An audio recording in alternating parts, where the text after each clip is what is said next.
scripture, but in different places, especially in Romans 3, especially Romans 3:27, where is their boasting then? Huni kaphisis. I mean, it's even clearer in Greek than it is in in English. It's more strong that by what law of works? No, but by the law of faith. Therefore, we conclude that a man is justified by faith without the deeds of the law. So we are not justified by that. It does depend on God who has mercy. Okay, so that much I agree. What I do disagree with free gracers, and I'm not saying that this is, but it just seems to be a doctrine that's rampant, is that nanosecond type language, believe only for a nanosecond, or that like it's central to the doctrine that you can stop believing and you'll still be saved, and those kinds of things. One thing that you cannot get through to people is that human beings cannot do anything on their own. We are completely dependent upon God.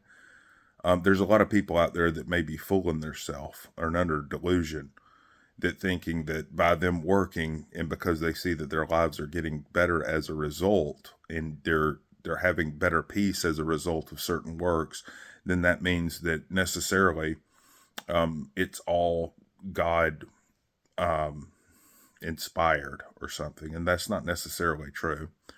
The scripture says that unless the Lord builds the house, those that labor in vain.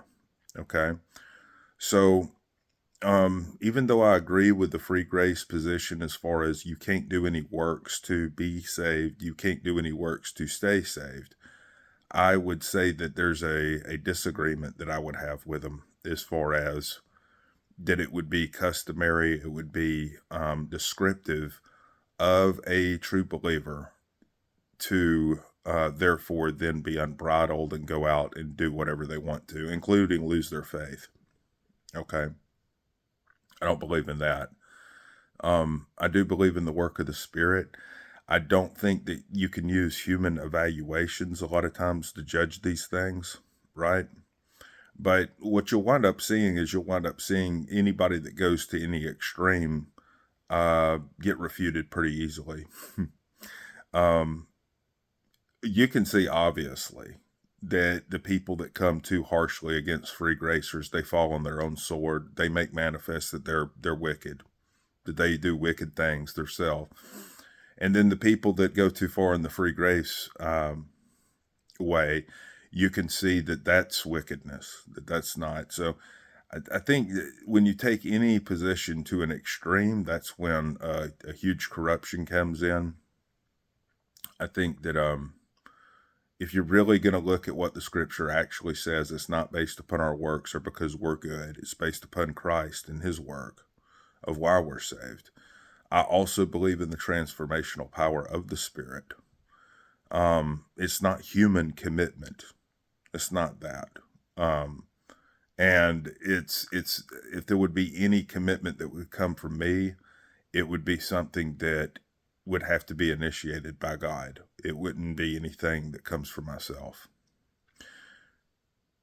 Nobody can do anything about God's choice in these matters. I guess, hypothetically speaking, you could go and ask God and pray to God. That's about the closest you can get to it. But nobody has this say so that they think on both sides where they're both wrong, is that they think that they can control it somehow, that God put it within their hands, and he doesn't do that. God's not like that.